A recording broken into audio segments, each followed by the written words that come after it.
बिस्मिल्लाहिर्रहमानिर्रहीम, अस्सलाम वालेकुम और वेलकम करेंगे आपको इस शो में जिसका नाम है सुबह से आगे, इस उम्मीद और दुआ के साथ कि आप बिल्कुल खैरियत से होंगे, अपने घरों में महफूज भी होंगे। मेरा नाम अनम अहमद है और आप देख रहे हैं कि आयशा कहाँ पर गायब है। आयशा से भी आपकी मुलाकात कराएंगे आपसे कुछ देर के बाद ही, लेकिन साथ ही साथ आपको जो ऑन गोइंग सिचुएशन है फ्लड के हवाले से वो भी बताना ज़रूरी है, चूँकि दरियाए रावी, चनाब और फिर सतलुज में भी ख़तरनाक हद तक पानी में इजाफा हो चुका है और इसके बायस मुल्क के मुख्तलिफ इलाके हैं जिनमें हमें तबाहकुन सूरत हाल जो है वो नज़र आ रही है। हम रोज़ाना ही आपको अपडेट कर रहे होते हैं, बता रहे होते हैं कि इस वक्त किन इलाकों में सैलाबी रैले जो हैं वो गुजर रहे हैं। सैलाबी रैलों से अब तक 15 अफराद के जाम बहक होने की इत्तलात जो हैं वो सामने आई हैं, जबकि 6 लाख से ज़ायद अफराद इससे अभी तक मुतासर हो चुके हैं और ये अभी ऑन गोइंग सिचुएशन है, अभी ये सैलाब थमा नहीं है। KP की बात कर लें, गिलगित बल्तिस्तान की हम बात कर लें, आज़ाद कश्मीर की बात कर लें और फिर सिंध के भी कुछ इलाकों में तबाही मचाने के बाद अब ये सैलाब जो है वो पंजाब में तबाही मचा रहा है। पंजाब में इस वक्त कई मकामात ऐसे हैं जहाँ पर सैलाब की सूरत हाल हमें नज़र आ रही हैं और 1 लाख से ज़ायद अफराद और 35,000 से ज़ायद मवेशी महफूज मकामात पर मुंतकिल कर दिए गए। आप देखें ना, लोगों का सिर्फ जानी नुकसान नहीं हो रहा, माली तौर पर लोगों को जितना नुकसान हुआ है अभी इसका अंदाज़ा लाजा लगाया जाएगा। जब ये सैलाब की सिचुएशन जो है वो थम जाएगी उसके बाद पता चल सकेगा कि पाकिस्तान को मुआशी तौर पर, माली तौर पर कितना नुकसान हुआ है। चूँकि अगर देहाती इलाकों की बात करें वहाँ पर कई जानवर ऐसे हैं जो सैलाबी रैले अपने साथ बहा कर ले गए। अभी सिचुएशन क्या है, आयशा हमें ज्वाइन करी हैं, उनसे ज़रा जान लेते हैं। आयशा इस वक्त मौजूद हैं एमए के मॉनिटरिंग रूम में। आयशा बताएं ज़रा क्या अपडेट्स आ रही हैं, क्या लाइव अपडेट्स आ रही हैं सैलाब को लेकर? लाइव अपडेट्स तो लम्हा ब लम्हा चेंज होती जा रही हैं और आ ही रही हैं अनम, और हमने सोचा कि हम अपने स्टूडियो से तो बता ही रहे होते हैं, लेकिन it is very very important कि हम उस जगह पर जाएं जहाँ पर इस सारी सिचुएशन को मॉनिटर किया जा रहा है नेशनल लेवल के ऊपर। और इस वक्त जिस रूम के अंदर मैं मौजूद हूँ, एक बहुत बड़ा हॉल है, इसको रूम नहीं कहना चाहिए, जो कि मॉनिटरिंग रूम है, नेशनल इमरजेंसी ऑपरेशन सेंटर इसको कहा जाता है, जो कि NDMA के इस हेड क्वार्टर के अंदर मौजूद है। यहाँ पर अगर कैमरा मैन आपको दिखा सके, इतनी बड़ी बड़ी स्क्रीन्स हैं जहाँ पर मॉनिटर किया जा रहा है पाकिस्तान की सिचुएशन को भी, इंटरनेशनली क्या क्या फिनोमेनाज हो रहे हैं, क्लाइमेट चेंज के ऊपर क्या किया जा रहा है। और राइट नाउ इस वक्त जब मैं आपसे बात कर रही हूँ तो एक कॉन्फ्रेंस यहाँ पर हो रही है, एक ऐसी कॉन्फ्रेंस है जिसके बारे में मुझे पता चला कि हर रोज़ ये की जाती है सो दैट जो बाकी इदारे हैं उनके साथ भी कोऑर्डिनेट किया जा सके, जिसमें PDMA शामिल है, NGOs शामिल होती हैं या फिर दीगर डिपार्टमेंट्स जो है ना गवर्नमेंट के वो शामिल होते हैं। अच्छा, हम यहाँ पर आने का मकसद क्या है? यहाँ पर आने का मकसद ये है कि लोगों को हम ये बता सकें कि भाई उन्होंने, ठीक है कुदरती आफत है लेकिन परेशान होने की ज़रूरत नहीं, क्योंकि हमारे इदारे जो है ना वो दिन रात इस सिलसिले के अंदर काम कर रहे हैं और वो मुझे काम होता हुआ नज़र भी आ रहा है। मेरा अपना कॉन्फिडेंस इतना ज़्यादा बढ़ चुका है, तो आई एम श्योर यहाँ पर जिन लोगों से, जिन जिम्मेदार लोगों से हम बात करेंगे तो उसके बाद जो देखने वाले हैं उनका कॉन्फिडेंस जो है ना वो भी बहुत ज़्यादा बढ़ जाएगा। तो टेक्नोलॉजिकली क्या क्या किया जा रहा है, NDMA के पास कौन कौन सी टेक्नोलॉजी मौजूद है, क्योंकि फोरकास्टिंग तो मौजूद थी, प्रेडिक्शंस भी थी, प्रीएम्प्टिव मेजर्स क्या क्या लिए जाएंगे इसके बारे में भी मैं आपको बताऊंगी। इसके साथ साथ ऑपरेशंस लेवल पर रिहेबिलिटेशन के लिए, रेस्क्यू के अमल के लिए क्या किया जा रहा है NDMA की तरफ से, या कौन कौन सी रिस्पॉन्सिबिलिटीज़ हैं उसके ऊपर बात करना जो है ना वो भी बहुत ज़्यादा ज़रूरी है, सो दैट आपको बताया जा सके कि एक्चुअली NDMA क्या क्या कर रहा है और क्या क्या करने की तैयारी कर रहा है और दीगर जो यहाँ पर लोग हैं उनके साथ क्या किया जा सकता है। तो टेक्नोलॉजिकली क्या किया जा रहा है उस सिलसिले में अभी तक मेरी जितनी बात हुई है या जितने लोगों से मैंने पूछा है कि कौन कौन से वल्नरेबल एरियाज़ हैं या शहर हैं, उसके अंदर आपको पता है कि दरियाए रावी, चनाब और सतलुज, ये तीनों दरिया जो हैं यहाँ पर बहुत ज़्यादा पानी का बहाव है, लाखों क्यूसिक रेला जो है ना वहाँ से गुजर रहा है। और अगर मैं रावी की बात करूँ तो लाहौर और इसके साथ साथ नारोवाल के डिस्ट्रिक्ट जो है वो बहुत ज़्यादा मुतासर हैं, ये वल्नरेबल है, वहाँ से आबादी को निकाल भी लिया गया है। अगर हम बात करें चनाब की तो वहाँ पर हमें नज़र आता है कि गुजरावाला, गुजरात और सियालकोट के एरिया जो है वो बहुत ज़्यादा मुतासर हैं, हो सकते हैं खुदा न खास्ता अगर फौरी तौर पर ये रेला जो है नहीं गुजरा महफूज तरीके से। और इसके बाद अगर हम सतलुज की बात करें तो वहाँ पर गंडा सिंह के मकाम पर पानी का बहुत ज़्यादा बहाव है, और कौन कौन से एरिया वहाँ पर मुतासर हैं ये हम जान लेते हैं। हमारे साथ इस वक्त ज़हरा हसन साहिबा मौजूद हैं जो कि टेक्नोलॉजिकल डिपार्टमेंट को देखते हैं, टेक्नोलॉजी के ऊपर बात करते हैं, उनकी तरफ चलते हैं, उनसे बात करते हैं। अस्सलाम वालेकुम, कैसी हैं आप? I am good, thank you very much. Thank you so much for joining us. मुझे ये बताइए कि इस वक्त जो सिचुएशन है लाहौर की, पंजाब की मैं अगर बात करूं तो वो बहुत ज़्यादा हमें ख़तरनाक नज़र आ रही है और लाहौरिये या फिर पंजाब के लोग बहुत ज़्यादा डरे हुए हैं। आप ज़रा रियल टाइम इन्फॉर्मेशन दीजिए कि इस वक्त क्या सिचुएशन है और वल्नरेबल कौन से ज़्यादा लोग हैं। देखिए, ये जो करंट स्पेल है, 8वां स्पेल जो है ये मानसून का है। इसमें जो मेन रीज़न था वो हमारे पास इंडियन इलीगली ऑक्यूपाइड कश्मीर में एक तो टोरेंशियल रेन्स हुई, प्लस वहाँ से जो डैम्स का पानी है वो छोड़ा गया था। और इसके साथ साथ हमारे भी मकामात में, सियालकोट में अगर आप पिछले 48 घंटों में देखें तो 300 मिलीमीटर बारिश रिकॉर्ड की। तो इसलिए इस कैचमेंट एरिया वैसे ही बहुत सैचुरेटेड था because of different monsoon spell. और इसके साथ साथ हमारे ईस्टर्न रिवर्स जो हैं उसके साइड पे जितने भी डैम्स थे वो भी फिल्ड थे। तो ये तमाम चीज़ें कपल्ड हुई जिसकी वजह से हमारे तीनों रिवर्स के हेडवर्क्स जो हैं वो एक्सेप्शनली हाई कैटेगरी जो हैं फ्लड में गए। आप ख़ास तौर पे दरियाए चेनाब की और रावी की बात करिए तो रावी के इर्द गिर्द जितने भी एडजॉइनिंग एरियाज़ हैं जिसमें लाहौर, नारोवाल शामिल हैं, चूँकि अभी जैसे के पॉइंट पे जो है वो ट्रेंडिंग जो है जो फ्लड की चल रही है वो डिक्रीजिंग है। और बारिशें भी जो है, ये वाला स्पेल जो है वो कल जो है ख़त्म हो चुका है, लेकिन but we are also expecting another spell जो कि कल से स्टार्ट होगा और वो भी इन्हीं रीजन्स में, इन्हीं एरियाज़ पे जो है उसकी इंटेंसिटी रहेगी। लेकिन ये जो स्पेल अभी स्टार्ट होगा इसकी इंटेंसिटी ये जो पिछला 8वां स्पेल है उससे कम होगी। बारिश कितनी हो चुकी है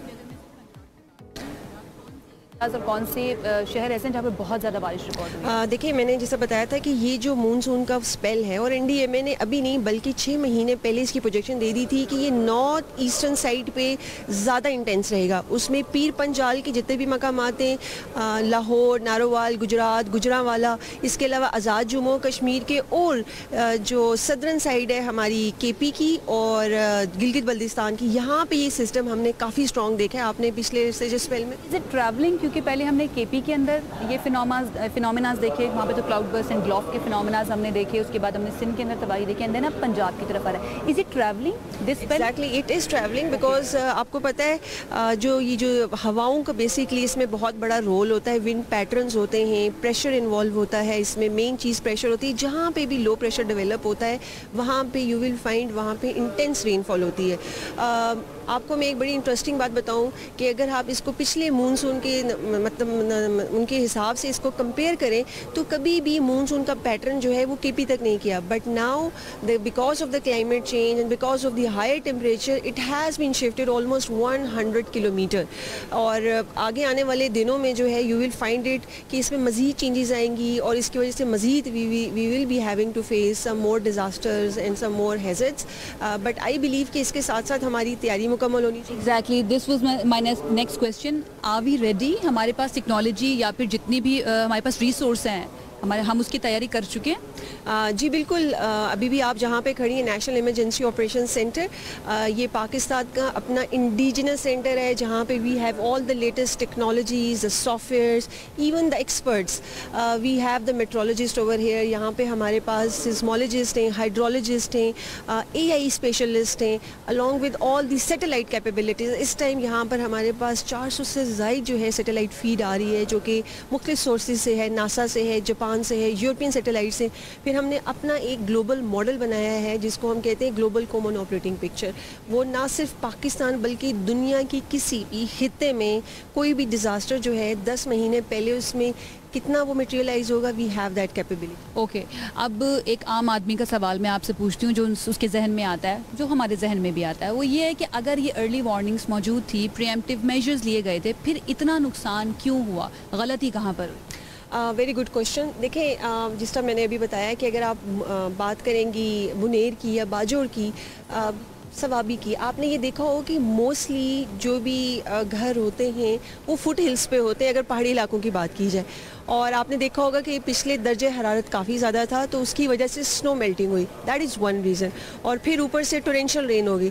अब वो जो आबादियाँ हैं वो ऑलरेडी फुट हिल्स पे हैं जो ज़्यादा वनरेबल एरियाज़ हैं, लेकिन अगर आप प्लेन्स की बात करेंगी तो आप रिवर्स के इर्द गिर्द एम्बैंकमेंट्स में जो है वो इंक्रोचमेंट देखेंगी। तो that is another reason. So it's not only the climate change which is affecting us, but हम भी उसमें थोड़ा बहुत कॉन्ट्रीब्यूट इन अ वे कर रहे हैं। All right, have that proper land use land planning. उसको देखना भी बहुत ज़्यादा ज़रूरी है। अच्छा, मैं चाहूँगी कि आप मैप के ऊपर थोड़ा सा अगर एक्सप्लेन कर दें, क्योंकि मैप हमारे पास मौजूद है और उसके अंदर हम चलते हैं, सो दैट उसके ऊपर हम बात करते हैं। मैप के ऊपर बताने से ज़रा आसानी हो जाएगी कि कौन कौन से एरिया ज़्यादा वल्नरेबल हैं और किस तरह से ये ट्रैवल कर रहा है पूरा सिस्टम। तारा, आप कहाँ से बताएंगी? ओके, ये हमारा इंटरैक्टिव मैप है। हम जी प्लीज़। ओके, जी, ये हमने यहाँ पर पोर्टल की सूरत में जो है इंटरैक्टिव मैप बनाया हुआ है। इसको हम लोग कहते हैं हाइड्रो एनालिटिक्स 2025। ये इस साल की मुकम्मल प्रोजेक्शन दे रहा है बारिशों की भी, कि कहाँ का क्या पैटर्न होगा और वो कैसे किसी सैलाबी सूरत हाल में मटेरियलाइज होगा। अगर अभी आप ये वीडियो देख रही हैं कि हमने तमाम रिवर्स यानी चनाब, रावी और सतलज में ये जो आप रेड कलर्स देख रही हैं, ये इसकी एक्सटेंट है, इसका फैलाव है। कि अगर पीछे से रेला जो है वो एक बहुत बड़ा आ रहा है और उस पर रेनफॉल भी डाउनपोर हो रही है, तो ये उसकी मैक्सिमम एक्सपेंड जो है वो जाएगी। ये इतना मैक्सिमम जा सकता है। तो एनडीए में इस सिलसिले में क्या करा है, जितना मैक्सिमम जा सकता है उतनी आबादियों को खाली करवा लिया गया है। बिल्कुल 1.5 से 2 लाख लोगों को जो है इस टाइम इवैक्यूएट करवा लिया गया है, लेकिन अभी भी रेस्क्यू ऑपरेशन जो है वो जारी है। और जैसे जैसे आप ये देख रहे हैं, ये पानी डाउन स्ट्रीम मूव कर रहा है। अगर आप सतलज में देखेंगे, गंडा सिंह वाला में अभी 2.5 लाख से ज़्यादा जो है वो पानी मौजूद है और डेफिनेटली ये नीचे डाउन स्ट्रीम पे मूव करेगा। तो जो जो एरिया जो हैं वो हाई रिस्क में आते जाएंगे, हम उनको इंश्योर करेंगे कि वो वहाँ से लोगों को जो है वो इवैक्यूएट करवा लिया जाए। द गुड थिंग कि अभी we don't have any casualty, तो अभी बहुत ही अल्हम्दुलिल्लाह सेफ ऑपरेशन जा रहा है। और अभी आने वाले दिनों में यही जो आप रीजन देख रही हैं, ये जम्मू का रीजन है, इंडियन इलीगली ऑक्यूपाइड कश्मीर है, कठुआ, गुरदासपुर, पठानकोट, जो कि हमारे बिल्कुल सतलज के साथ लगते हैं, यहाँ पे ये सिस्टम दोबारा स्ट्रॉन्ग होगा। इंडिया ने कहाँ से पानी छोड़ा है? सतलुज वाला एरिया कहाँ पर आएगा? थोड़ा सा जी, ये आपका सतलज का एरिया है, ये वाला, ठीक है अभी। और यहाँ से आपका ये आपका पोंग डैम है और ये आपका जो है भाखड़ा डैम है। ये दोनों का कन्फ्लुएंस पॉइंट जो है हरीके है।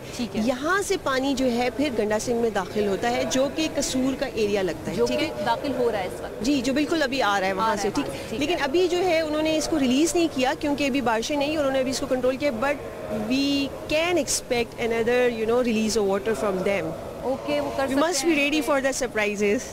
अल्लाह ताला रहम करे, हम दुआ ही कर सकते हैं। बट अगेन, जब अगर हमें पता है या फिर इसकी प्रोबेबिलिटी लाइकलीहुड मौजूद है कि वो ये कर सकते हैं, तो हमारे पास क्या ऑप्शंस हैं कि हम क्या करें? वहाँ से सिर्फ चले जाना, उस जगह को खाली कर देना फिलहाल काफ़ी रहेगा? तो मैं आपको बताऊंगी कि उन्होंने हमसे कोई डेटा शेयर नहीं किया, ठीक है। और एनडीएमए ने अपना AI मॉडल खुद जनरेट किया है, ना सिर्फ मूनसून में बल्कि 10 महीने पहले ही हमने अपना वो मॉडल जनरेट कर लिया था। प्लस हमने सैटेलाइट की मदद से भी, ये मैं थोड़ा सा हाईलाइट कर दूं कि इंडिया की तरफ से कोई डेटा जो है ना, इंडस वाटर ट्रीटी जो है हमारा, उसके तहत शेयर नहीं किया गया। वो जो मई के अंदर सिचुएशन थी, तब से उन्होंने मुआहदे को यूनिलैटरली मुअत्तल किया हुआ, जिसकी वजह से कितना नुकसान हो रहा है। कंटिन्यू कीजिए। ऐसे ही है। तो हमने हमने अपना वो मॉडल खुद जनरेट करके ये फिगर्स खुद से फेच की हैं, जिसकी मदद से हमें पता चल गया था कि अभी गंडा सिंह वाला में कितना, बल्कि हमने अपनी प्रोजेक्शन भी बना ली है कि आगे अगले 24 से 48 घंटों में क्या सिचुएशन होगी और कब ये पंचनद की तरफ जो है मूव करेगा। वो मुकम्मल हमारा एक डाटा मौजूद है। अभी आप ये देख रही हैं, इसके गिरदोनवा में जितने भी एरियाज स्पेशली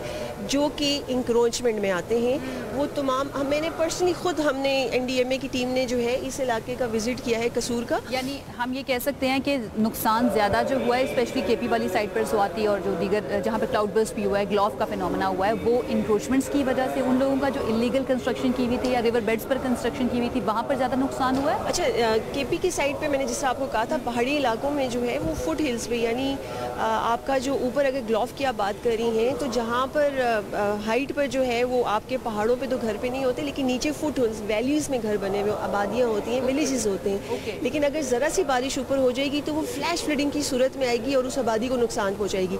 वहाँ का लैंडस्केप डायनेमिक्स डिफरेंट है, प्लेन एरियाज़ के डिफरेंट है। प्लेन एरियाज़ में आपके पास ये दरिया होते हैं और दरिया के इर्द गिर्द लोग जो है आबादी, इलीगल कंस्ट्रक्शन भी नहीं कह सकते हैं जो वैलीज़ के अंदर आप बात कर रही हैं। नहीं, देखिए जो आपके पहाड़ी इलाके, वहाँ पर लोगों की अपनी आबाई ज़मीनें भी हैं। जैसा मैं आपसे जिक्र कर रही थी, it's all about land use, land planning.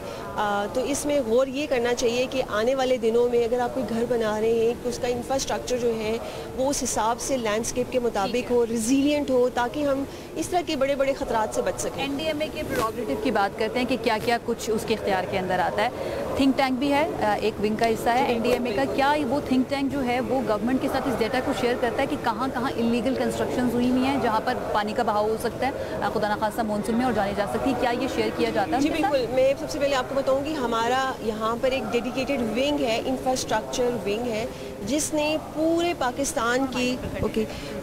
Pakistan के इंफ्रास्ट्रक्चर के टेम्पलेट्स बनाए हुए हैं कि नॉर्थ में कैसा टेम्पलेट होना चाहिए, प्लेन एरियाज में कैसा होना चाहिए, कोस्टल में कैसा होना चाहिए। ये तमाम टेम्पलेट्स उन तमाम प्रोविंसेस के साथ शेयर किए गए हैं। इनफैक्ट हमारे वेयर हाउसेस मौजूद हैं कि कैसा वहाँ पे सेटअप होना चाहिए। हमने उनकी डमीज़ और मॉडल्स बनाए हुए हैं घरों के, जो कि हर लैंडस्केप के मुताबिक हो। नंबर 1। नंबर 2, आप थिंक टैंक की बात करिए, we have another wing, national institute disaster management. उनका एक मैंडेट ये है कि वो तमाम यूनिवर्सिटीज़ के साथ कनेक्टेड हैं और वहाँ पे उनके वॉलंटियर्स भी मौजूद हैं और उनकी रजिस्ट्रेशन भी हमारे NDMA की वेबसाइट पे मौजूद है।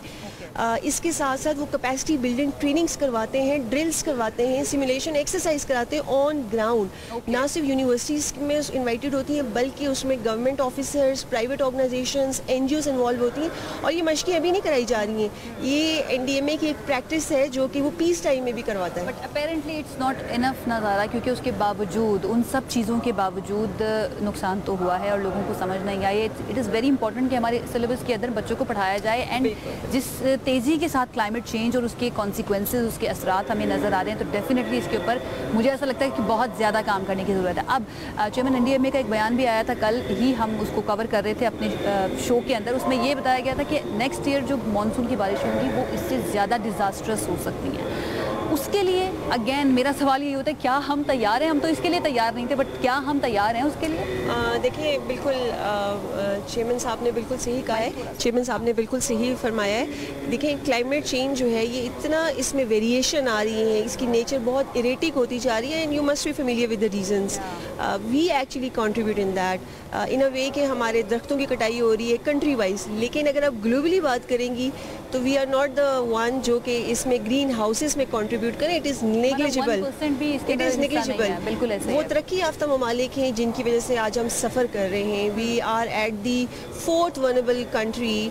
अगर आप देखेंगे वनरेबिलिटी में, जो कि क्लाइमेट चेंज की वजह से जो है वो नुकसान उठा रही है, असरअंदाज हो रही है। Yes, according to the German Watch, एक वॉच है जिसकी वजह से रिस्क पूरी इंडेक्सिंग होती है, उसमें वी आर एट नंबर 4। पहले हम 5वें नंबर पे थे, अब हम 4थे नंबर पे। तो हम तो उन इफेक्टिव्स में शामिल हैं जो कि उन ग्रीन हाउस जैसे की वजह से नुकसान उठा रहे हैं।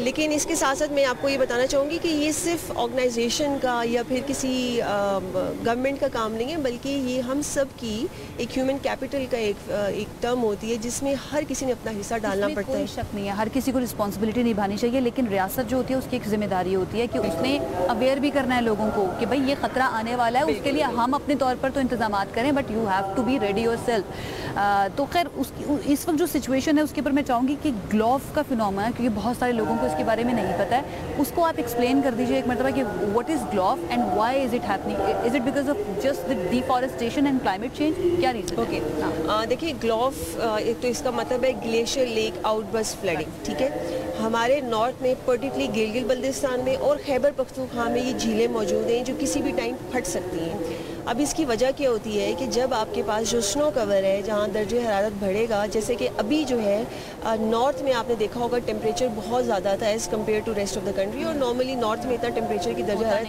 नहीं होती है। That is one of the anomaly. ठीक है, ये एक मेन ट्रिगरिंग पॉइंट है दर्जे हरारत का बढ़ना, जिसकी वजह से ही वो ग्लेशियर जो होते हैं वो पिघलते हैं और वो झील की एक शक्ल इख्तियार करते हैं। ठीक है, और वो किसी भी टाइम बर्स्ट हो सकती है, उसमें कोई ज़लज़ला भी आ सकता है, उसमें बारिश भी ज़्यादा हो सकती है। ये मल्टीपल फैक्टर्स हैं जो उसको ट्रिगर करते हैं। ठीक है, अब हमारे पाकिस्तान में जो डिफरेंट डिपार्टमेंट्स हैं, गवर्नमेंट ने, उन्होंने जो झीलें जो कि बताई हुई है वनरेबल है, उनकी तादाद 40 है, बल्कि अब वो 40 से भी ज़्यादा बढ़ चुकी हैं। हमने पीछे कुछ बड़े बड़े ग्लोव के इंसिडेंट भी देखे हैं। मैं उनमें से कुछ मेन जो है नाम लूँगी। शिशपर है, बदसवात है, रेशन वैली है जो कि अभी जिसको लोग ग्लोव कह रहे हैं। ठीक है, इस तरह गुलमीत है, सरदार गोल है। हमारा यहाँ पे एक डेडिकेटेड पोर्टल है जिस पे हम तमाम उनको लाइव मॉनिटर कर रहे हैं, उनका हमने एनालिसिस किया है, उनको मार्क किया हुआ है इसी तरह नक्शे में कि वो कौन कौन सी झीलें हैं, उनकी अभी करंट स्टेट क्या है और वो किस टाइम फट सकती हैं। इस वक्त जो सिचुएशन है वो वाली झीलें अब तो वल्नरेबल नहीं है, क्योंकि ये सिस्टम जिस तरह से ट्रैवल कर रहा है आप बता रही हैं, या फिर अभी भी वहाँ पर खतरा मौजूद है? नहीं, देखें, फिलहाल जो भी हम फोर्सी कर रहे हैं, टेम्परेचर जो नॉर्थ में पर्टिकुलरली गिलगित बल्तिस्तान में वहाँ स्टेबल हो चुका है। That is a good news. तो we hopefully do not anticipate any ग्लोव incident in the coming days. अभी तो आपको पता है नॉर्थ में जो है वो विंटर का आगाज़ भी जो है वो जल्दी हो जाता है। We do not anticipate any ग्लोव इंशाल्लाह दिस ईयर। तो बट हमारा एक पूरा एनालिसिस है, जिस तरह आप ये दरियाओं के करीब जो है इम्पैक्ट देख रही हैं किन किन पॉपुलेशन को नुकसान पहुंच सकता है, इंफ्रास्ट्रक्चर को। इसी तरह हमने ग्लोव का जो है कंप्लीट एनालिसिस किया है, अगर वो झील फटती है तो उसमें कितनी आबादी आएगी, और इनफैक्ट हमने सेफ कैंप की जो लोकेशंस हैं वो भी आइडेंटिफाई की हुई हैं, और जो वहाँ पे इंतजामिया है जिन्होंने बेसिकली इम्प्लीमेंट करना है ऑपरेशन करना है, उनके साथ शेयर हो चुका है। You know what is the best thing about this NEOC कि हम अकेले काम नहीं करते हैं, वी हैव सिंडिकेट्स। अगर मैं फ्लड की बात करूंगी तो उसमें ना सिर्फ NDMA के एक्सपर्ट्स बल्कि एकेडमिया के एक्सपर्ट शामिल होंगे, कंसर्न डिपार्टमेंट की जो है रेप्स शामिल होंगे, ताकि सब इनपुट दें और फिर यहाँ पे पूरी कंट्री की एक कॉमन ऑपरेटिंग पिक्चर बयान की जाए। थैंक यू सो मच, बहुत अच्छे तरीके से और बहुत डिटेल में जाके आपने एक्सप्लेन किया ज़रा, इन्होंने बता दिया कि किस तरह से काम कर रहा है NDMA। स्पेशली अगर मैं टेक्नोलॉजी की बात करूँ तो बड़े ज़बरदस्त अंदाज में काम किया जा रहा है। एक ब्रेक की तरफ मुझे जाना है, ब्रेक से जब हम वापस आएंगे तो हम ज़रा बात करेंगे कि और जो डिपार्टमेंट्स हैं या और जो विंग्स हैं वो किस तरह से काम करते हैं और रिस्क रिडक्शन के लिए क्या क्या किया जाता है, उसके लिए भी हमारे साथ एक रिप्रेजेंटेटिव मौजूद होंगे NDMA से। एक ब्रेक के बाद हमारे साथ रहिए। कुदरती आफात का सामना है पाकिस्तान को, ये सिलसिला जो शुरू हुआ था खैबर पख्तूनख्वा से, उसके बाद गया सिंध और अब पंजाब की तरफ तेज़ी से रवा दवा है। पंजाब के बहुत सारे शहर ऐसे हैं जो कि बहुत ज़्यादा वल्नरेबल, जिसके बारे में हम आपको बता रहे हैं। NDMA national disaster management authority के हेडक्वार्टर से, और इस वक्त मैं मौजूद हूँ NEOC national emergency operation centre में, और इस वक्त मुझे नज़र आ रहा है कि किस तरह से ये पूरी टीम जो है, ये पूरा डिपार्टमेंट जो है किस तरह से काम कर रहा है। इससे पहले हमने ज़ारा से आपकी बात करवाई जो कि टेक्नोलॉजी के डिपार्टमेंट को देख रही होती हैं और बता रही थी कि किस तरह से फोरकास्टिंग की गई है या कहां कहां पर इस वक्त वल्नरेबल एरियाज हैं। अब हम कुछ ऑपरेशंस की बात कर लेते हैं कि NDMA का ऑपरेशन का डिपार्टमेंट जो है वो किस तरह से काम कर रहा है, कितना एक्टिव है, कौन कौन से इदारों के साथ मिलकर साइमल्टेनियसली हैंड इन हैंड काम कर रहा होता है। हमारे साथ इस वक्त मौजूद हैं इदरीस महसूद साहब जो कि डिजास्टर रिस्क रिडक्शन के मेंबर हैं, उनको वेलकम करेंगे। अस्सलाम वालेकुम सर। कैसे आप?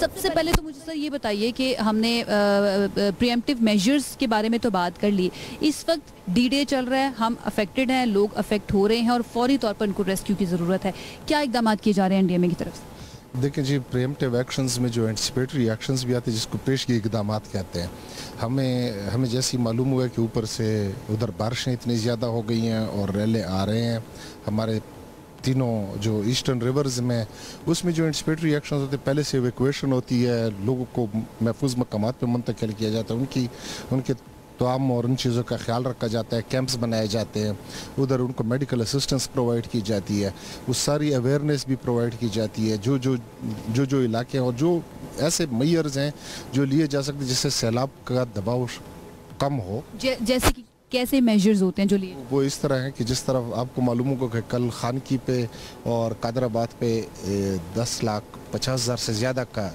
रेले थे और वो अंडर प्रेशर थे, तो आपको मालूम होगा कि उधर ब्रीचेस की गई हैं कुछ जगहों पे ताकि उससे प्रेशर कम हो और उसके काफ़ी पॉजिटिव इम्पैक्ट आया। अभी आगे हम त्रिमू पे देखेंगे कि क्या होगा, वहाँ पे अभी नज़रें और आगे इसी तरह के बाकी इलाके में वो एंटिसिपेटरी एक्शंस में ये है कि पहले से हम अवेयरनेस दे देते हैं, लोगों को बता देते हैं जहाँ पे वो उनको वॉलंटरी अगर हमने इवैक्यूएशन करनी होती तो वॉलंटरी कुछ अक्सर लोग चले जाते हैं, लेकिन जहाँ पे नहीं जाते वहाँ पे फिर उनको ज़बरदस्ती भी निकाला जा सकता है। कभी कभी ऐसी सिचुएशन भी थी, अल्हम्दुलिल्लाह इस मरतबा लोगों ने कोऑपरेट किया लार्जली और आपको मालूम होगा कि 2 लाख से ज़्यादा लोगों को एवैक्यूएट किया गया है। बिल्कुल। अच्छा इदरीस साहब, ये बताइएगा इस वक्त जिन लोगों को निकाला गया है उनके लिए क्या इंतजाम किए गए हैं, उनको कहाँ पर रखा गया है और इसमें कौन सी गवर्नमेंट का जो डिपार्टमेंट है या वजारत है उसने आपका हेल्प? देखिए जी, हमारा जो रिस्पांस सिस्टम है वो 3 टियर्ड है। इसमें मेन जो रिस्पांसिबिलिटी होती है वो प्रोविंस और ज़िले सतह के डिज़ास्टर मैनेजमेंट अथॉरिटीज़ की होती है। हम नेशनल लेवल पे उनको जितना भी बैकअप और सपोर्ट होती है, अगर ये नेशनल कैलेमिटी नेशनल लेवल का नहीं है तो अगर वो उनकी इस्तेदाद के मुताबिक है तो अभी we let them and we support them. और आपने देखा कि PDM पंजाब और पंजाब गवर्नमेंट ने और डिस्ट्रिक्ट एडमिनिस्ट्रेशन ने, वहाँ के जो DDMs हैं उन्होंने बहुत अच्छा काम किया। उन्होंने काफ़ी लोगों को इवैक्यूएट करवाया, टाइमली इवैक्यूएट करवाया, वहाँ पे सारे मेयर्स लिए, उनमें रिलीफ कैंप्स भी इस्टेब्लिश किए, मेडिकल कैंप्स भी इस्टेब्लिश किए हैं। इस वक्त रिलीफ कैंप्स में ज़्यादा लोग नहीं है, लेकिन उनके जो माल मवेशी है उनको भी इवैक्यूएट करके उनको भी सेफ मकामात, यानी कि उनको निकाल के जहाँ रखा गया उसका पहले से इंतज़ाम किया गया था। इस वक्त उनको किन चीज़ों की सबसे ज़्यादा ज़रूरत है? उधर फूड सपोर्ट होती है, वो पंजाब कर रही है खेमे टेंट्स शेल्टर के लिए, उसमें पंजाब की अपनी भी बड़ी इस्तेदाद है, लेकिन प्राइम मिनिस्टर की हिदायत पे हमने ख़ुद 5000 टेंट्स चेयरमैन NDMA के डायरेक्शंस पे उनको मेक अवेलेबल कर दिए गए हैं। पंजाब में ही हमारे जो वेयर हाउसेज हैं उनमें उनको पहुंचा दिया गया है।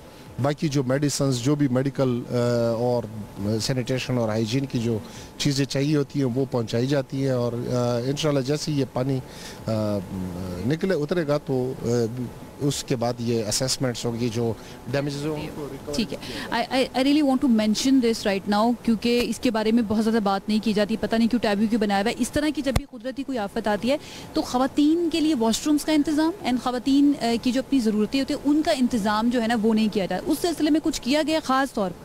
नहीं जी, हमारे जो कैंप मैनेजमेंट के पूरी SOPs है, पूरा सिस्टम है, और पंजाब में तो जो हमारी PDMA है और रेस्क्यू 1112 का डिपार्टमेंट, पंजाब इमरजेंसी डिपार्टमेंट है, वो बड़े वेल ट्रेंड है कैंप मैनेजमेंट में। इधर मिलिट्री भी सपोर्ट करती है, कहीं पे आपने देखा होगा आर्मी के भी कैंप्स होते हैं, हमारी SOPs होती है 12 बंदों पे एक वॉशरूम, ये सारी चीज़ें। अच्छा, मैं ये पूछ क्यों रही, ये मैं आपको बता देती हूँ। KP की जो सिचुएशन थी वहाँ पर हमारे बहुत सारे एंकर्स, जिसमें आसमा शराजी भी थी, आदिल निज़ामी भी थे, वो वहाँ पर उसको कवर करने के लिए गए।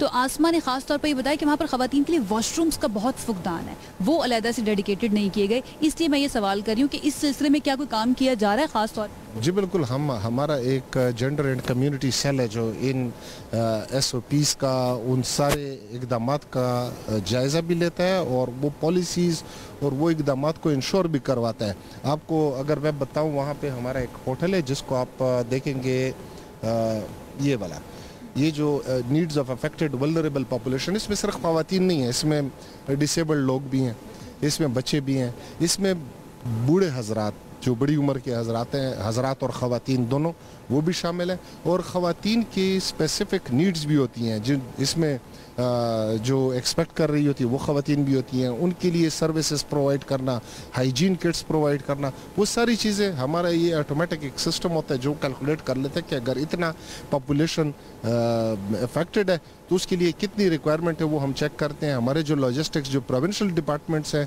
PDMAs, उनके पास होने चाहिए, वो भी हमारी जो लॉजिस्टिक पॉलिसी है उसके मुताबिक हमने सारे वो दिए हुए हैं कि तकरीबन 2 मिलियन लोगों के हम आई होप सर कि इसी तरह से हो, क्योंकि हम जो ग्राउंड पर सिचुएशन होती है उसको देखकर आके उसके बाद सवाल कर रहे होते हैं कंसर्न डिपार्टमेंट से। आपने कह दिया, तो आई होप इसी तरह की सिचुएशन होगी। इन द एंड कुछ ऐड करना चाहेंगे आप? जी, आप वो जो हमारा लॉजिस्टिक्स और ऑपरेशंस का मैकेनिज्म है उसमें आप देखेंगे, वहाँ पे वो एग्जैक्ट उन इलाकों की आपको जगह बता देते हैं, और हमारे जो लॉजिस्टिक्स, जो हमारा जो फूड पैक है, सब चीज़ों में हमने वुमेन और चिल्ड्रन की जो स्पेसिफिक नीड्स हैं उनको कैटर फॉर किया हुआ है। Thank you so much Idris साहब, बहुत बहुत शुक्रिया। इदरीस साहब रिस्क मैनेजमेंट डिपार्टमेंट से हमारे साथ मौजूद थे, और NDMA में अभी तक जो मुझे नज़र आया है, मेरा कॉन्फिडेंस तो बहुत ज़्यादा बढ़ गया कि हमारे इदारे बहुत अच्छा काम कर रहे हैं। इस वक्त हमें रिजिलियंट रहने की ज़रूरत है ना, and I am sure studio से कवर करते हुए एंड देन उसके बाद यहाँ पर आकर अपनी आंखों से ये सब कुछ देखना, और किस तरह से हमारे इदारे, यहाँ पर कंसर्न लोग, जो जिम्मेदार लोग काम कर रहे हैं, वो एक अपना ही तजुर्बा है, और आपका एतमाद बहुत ज़्यादा बढ़ जाता है और आपको लगता है कि नहीं, जो काम किया जा रहा है वो बहुत अच्छे तरीके से किया जा रहा है। तो मेरा एक्सपीरियंस यहाँ पर आने के बाद बहुत अच्छा रहा है। And over to you Anam, आप कंटिन्यू कीजिए, मैं आपको ज्वाइन करती हूँ। बहुत शुक्रिया आयशा, आपने बड़े अच्छे तरीके से वहाँ पर जो NDMA एक्सपर्ट्स हैं उनसे बात की, और उन्होंने जिस तरह से एक्सप्लेन किया कि किन किन मकामात पर इस वक्त सैलाबी रैले गुजर रहे हैं, कौन से इलाके ज़्यादा वल्नरेबल हैं, उस हवाले से भी बताया है। और दरिया चनाब, सतलुज और रावी के जो इर्द गिर्द के लोग हैं उनको भी मोहतात रहने की ज़रूरत है। जिस तरह से आपको रियल टाइम इंफॉर्मेशन हमने पहुँचाई है, NDMA एक्सपर्ट्स जिस तरह से बता रहे थे कि इन इलाकों के लोग जो हैं वो अपने आप को महफूज मकामात पर मुंतकिल कर लें, लेकिन इदारे भी इस सिलसिले में काम कर रहे हैं और लोगों को महफूज करने की कोशिश कर रहे हैं। आगे बढ़ जाते हैं जी, कसूर की बात कर लेते हैं, जहां पर दरिया सतलुज में गंडा सिंह का मकाम है, जहां पर इंतहाई ऊंचे दर्जे का सैलाब है। 18,000 एकड़ ज़रई रकबा जो है वो भी ज़ेरे आब आ चुका है, और सतलुज की तबाहकारियां जारी हैं। इस बारे में मज़ीद तफसीलात जान लेते हैं। सलीम बलोच हमें ज्वाइन कर रहे हैं, दरिया सतलुज पर भी मौजूद हैं। सलीम, बताइए इस बारे में। दरिया सतलुज में गुज़श्ता रात भारत की जानिब से छोड़ा गया जो सैलाबी रेला इस वक्त गंडा सिंह के मुकाम से गुजर रहा है। इस वक्त गंडा सिंह में जो पानी का बहाव है वो 2,53,000 क्यूसिक है, और इसी तरह जो पानी की जो सतह है वो तकरीबन 23 फुट तक पहुंच चुकी हुई है। 400 पानी ही पानी इस वक्त है, और मुतअद्दिद देहात ऐसे हैं जहाँ पर पानी घरों और मुख्तलिफ मुकामात पे दाखिल हो चुका हुआ है। लोग छतों पर पनाह लेने पर मजबूर हो चुके हैं। ज़िला इंतज़ामिया अपने तौर पर तमाम लोगों को वैक्यूट करने की कोशिश कर रही है। ओवरऑल जहाँ पे सूरत हाल काफ़ी गंभीर होती नज़र आ रही है। PDM ज़राए के मुताबिक आइंदा आने वाले 12 से 18 घंटे इंतहाई अहम है। अगर पानी की सतह मजीद बढ़ी तो ये मजीद खतरनाक सूरत हाल इख्तियार करता जाएगा। ज़िला इंतज़ामिया लोगों को बड़े टम्पर पर और ट्रक्स पर इवैक्यूएट कर रही है और जो महफूज मुकामात पर मुंतकिल करती नजर आ रही है। सूरत हाल इस वक्त हम देख रहे हैं कसूर में भी दरिया सतलुज में पानी का बहाव इंतहाई तेज हो चुका है। बहुत शुक्रिया सलीम, आपने रिपोर्ट किया। हमने एक ब्रेक शामिल करनी है, ब्रेक से जब वापस आएंगे इस पर मजीद हमने बात करनी है, हमारे साथ रहिए।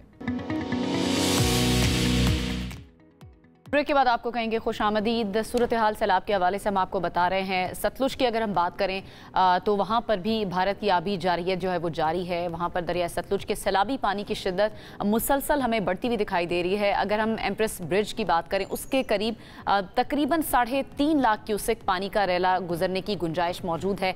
लेकिन वहाँ पर इस वक्त क्या सूरत हाल है वो भी ज़ाहिर हमने आप तक पहुँचानी, और करीब की जो आबादियाँ हैं उनको भी अलर्ट करने के लिए अहकाम जारी कर दिए गए हैं। फ़ारूक मलिक हमें ज्वाइन करें बहावलपुर से, उनसे जरा सूरत हाल जान लेते हैं। फारूक बताइए। बिल्कुल जी, बहावलपुर में अगर दरिया सतलुज की सैलाबी सूरत हाल की बात करें तो इस वक्त मैं बहावलपुर के तारीखी एम्प्रेस ब्रिज पर मौजूद हूं, जहां पर आप देख सकते हैं कि पानी का फ्लो, पानी की मिकदार काफ़ी बढ़ चुकी है, पानी की स्पीड भी बढ़ चुकी है और इस वक्त यहां पर हमें जो गेज बता रही है तकरीबन 9 फुट तक पहुंच चुकी है, जिसका मतलब ये है कि तकरीबन 50,000 क्यूसेक का रेला यहाँ से गुजर रहा है, जो कि हेड सुलमानकी से 70,000 क्यूसेक का निकला था। लेकिन उसके पीछे जो पानी की स्पीड ज़्यादा है, पानी की मिकदार ज़्यादा है और यहाँ की बात करें तो तकरीबन 3.5 लाख क्यूसेक का यहाँ से जो रेला है वो बआसानी गुजर सकता है। यहाँ पर रेस्क्यू डबल 1, डबल 2 के कैंप्स लग चुके हैं। इंतज़ामिया की जानिब से जो कैंप्स लगाए जा रहे हैं और मुख्तलिफ इलाकों में जो नशीबी इलाके हैं वहाँ पर ऐलानात भी किए जा रहे हैं और बस्तियाँ खाली भी कराई जा रही हैं और ऐसी जगह पर मुंतकिल किया जा रहा है लोगों को जो कि खुश्क है, ऊँच वाली जगह है, ताकि खुदा न खास्ता अगर ज़्यादा पानी आए तो उन लोगों को महफूज किया जा सके। ठीक है, बहुत शुक्रिया फ़ारूक, आपने रिपोर्ट किया। जिस तरह फ़ारूक भी बता रहे थे कि वहाँ का जो नज़दीकी आबादी है उनको अलर्ट भी किया जा रहा है, वहाँ पर ऐलानात भी किए जा रहे हैं और दरख्वास्त की जा रही है कि आप जो करीबी आबादी है दरिया के करीब उसको खाली कर दें और लोगों का ज़ाहिर ताउन भी बहुत ज़रूरी है। लोग अपने जो माल मवेशी हैं और अपने जायदाद है उसको छोड़ कर जाने के लिए रेडी नहीं होते। लाहौर में क्या सूरत हाल है, क्योंकि लाहौर के बारे में ये भी कहा जा रहा था, लाहौर और गिरदोनवा में जो रावी के आस पास बसने वाले लोग हैं वहाँ पर भी शदीद सैलाबी रैले का बताया जा रहा था कि वहाँ पर भी ज़ाहिर भारत की जानिब से पानी छोड़ा गया। लेकिन ओवरऑल अभी सूरत हाल क्या है? उज़ैर चौधरी हमारे साथ मौजूद हैं लाहौर से, उनसे ज़रा सूरत हाल जान लेते हैं। उज़ैर, आप इस वक्त किस मकाम पर मौजूद हैं और पानी की सूरत हाल थोड़ी सी बताएं हमारे नाज़रीन को। जी बिल्कुल, मैं इस वक्त रावी पर शाहदरा के मुकाम पर मौजूद हूँ। बात की जाए अगर सैलाबी रेले की तो इस वक्त तर्जुमान PDM के मुताबिक 1,80,000 क्यूसेक का सैलाबी रेला जो है वो यहाँ से गुजरा, जबकि एक्सपेक्ट किया जा रहा है कि यहाँ पर रात और कल सुबह तक जो है वो 2 से 2.5 लाख जो है वो क्यूसेक का सैलाबी रेला गुजरेगा यहाँ से। बात की जाए अगर ओवरऑल इंतजामात की तो यहाँ पर ज़िले इंतज़ामिया समेत पुलिस और उसके अलावा रेस्क्यू 1122 और ईदी की जो गाड़ियाँ हैं वो मौजूद हैं। इमदादी कैंप कायम किए गए हैं। क्लिनिक ऑन व्हील जो है हुकूमत पंजाब का प्रोजेक्ट, उनकी तरफ से जो है यहाँ पे कैंप लगाया गया है। दूसरी जानिब बात की जाए पुलिस की तो पुलिस यहाँ पे खासी एक्टिव नज़र आ रही है। पैरा फोर्स और ARF के थ्रू जो है वो शहरियों को दरिया रावी के करीब आने से जो है वो रोका जा रहा है। पुलिस की जानिब से जो है वो शहरियों को तलकीन की जा रही है बार बार कि वो दरिया रावी के करीब ना आए।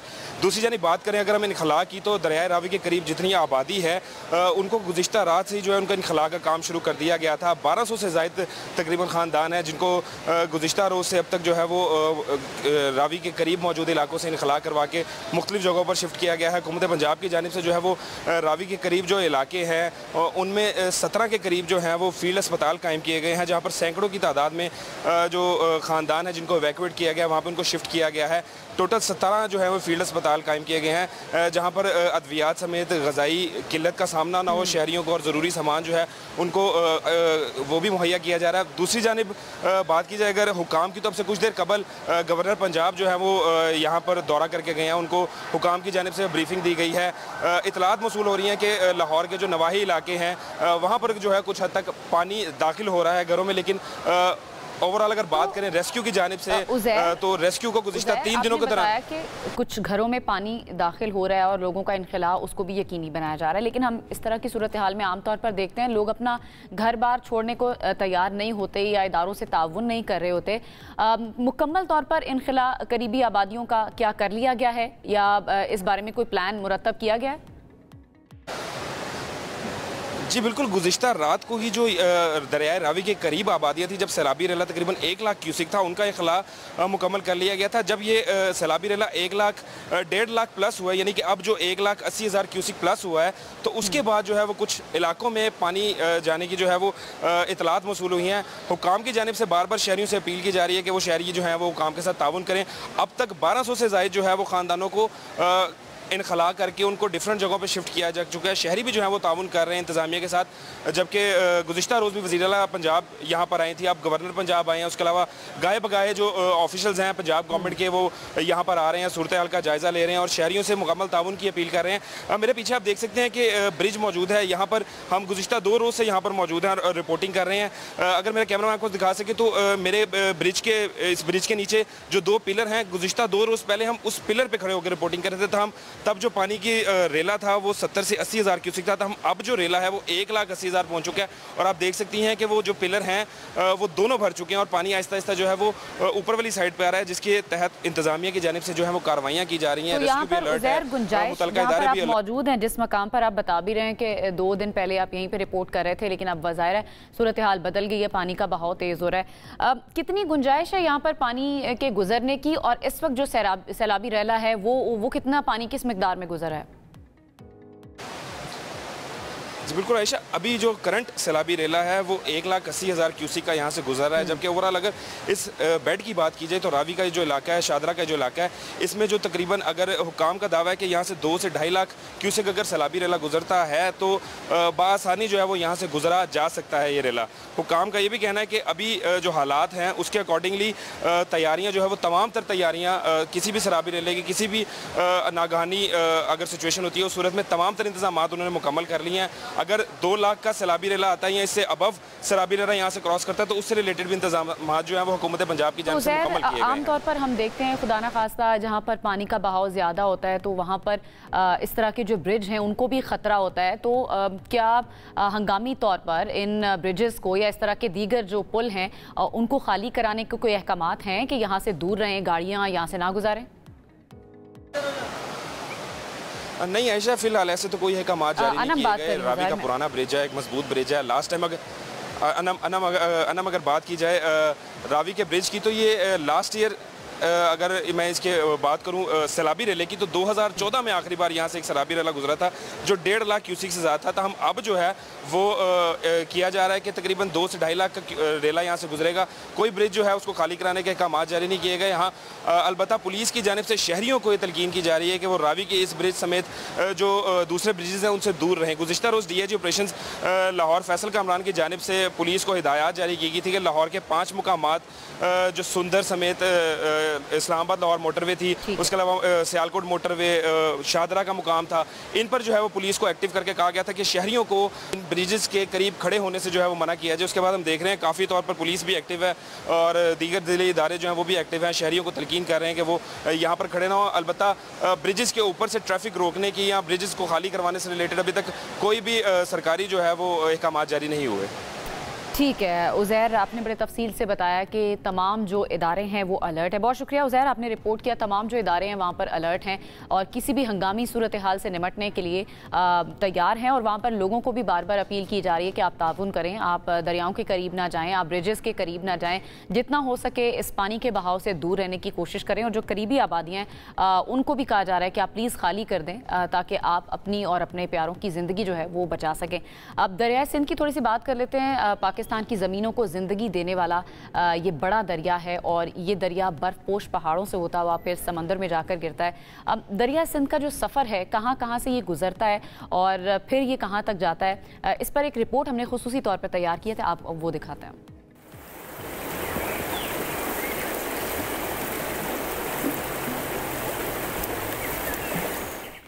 दरियाए सिंध का आगाज़ तिब्बत के खित्ते में काइलिश पहाड़ी सिलसिले के करीब होता है।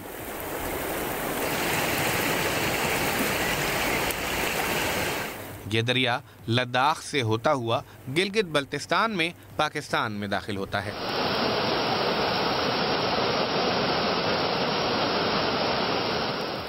पाकिस्तान में इस दरिया का सफ़र गिलगित, सकरदू और दयामिर के पहाड़ों से शुरू होता है। यहाँ से दरिया बुलंदी से निकलकर वादियों का रुख करता है। जैसे ही दरिया केपी में दाखिल होता है तो ये दासू के करीब से गुजरता है।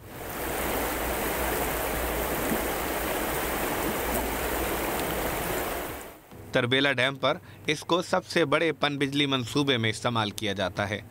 लोअर कोहिस्तान के मकाम पर दरियाए सिंध के दोनों अतराफ ऊंचे पहाड़ हैं। बशाम के मकाम पर दरियाए सिंध के किनारे पर छोटा सा शहर है जो मशहूर शाहराह कराकरम से जुड़ा है। तोरगर और बटग्राम के मकाम पर दरियाए सिंध पहाड़ी इलाकों के दरमियान से गुजरता है। हरीपुर का मकाम दरियाए सिंध के सफ़र का एक अहम टर्निंग पॉइंट है, जहां तरबेला डैम से न सिर्फ बिजली पैदा होती है बल्कि पूरे पंजाब और सिंध को पानी भी फराहम किया जाता है। तरबेला के बाद दरिया अटक के तारीखी किले के पास से गुजरता है। यही वो मकाम है जहां दरियाए सिंध खैबर पख्तूनख्वा को छोड़कर पंजाब में दाखिल होता है। इसी मकाम पर इसमें दरियाए काबुल शामिल होता है। ये संगम निहायत अहम है क्योंकि यहाँ से दरिया का पानी हजम में कई गुना बढ़ जाता है। अटक के बाद दरियाए सिंध मियांवाली के इलाके में दाखिल होता है। दरियाए सिंध डेरा इस्माइल खान के करीब से गुजरता हुआ जनूबी पंजाब में दाखिल होता है। डेरा गाजी खान और राजनपुर के मैदानों को सैराब करता है। राजनपुर सिंध के बॉर्डर के करीब पंजाब का आखिरी ज़िला। यहाँ दरियाए सिंध का पानी चौड़ा मैदान बनाता है और फिर पंजाब से निकलकर सिंध में दाखिल हो जाता है। सिंध में दाखिल होने के बाद गुड्डू, सखर और कोटरी 3 बड़े बैराज इसको कंट्रोल करते हैं। कोटरी से आगे ये दरिया ठट्ठा के करीब बहरे अरब में जा गिरता है। यहाँ सिंध डेल्टा बनता है जहाँ मैंग्रोव्स के जंगलात और मछलियों के ज़खायर पाए जाते हैं। दरियाए सिंध के कई माविन दरिया हैं जो मुख्तलिफ पहाड़ी सिलसिलों और मैदानों से होते हुए इसमें शामिल होते हैं। झेलम, चनाब, रावी, सतलुज, पंजनत के मकाम पर आकर दरियाए सिंध में दाखिल होते हैं।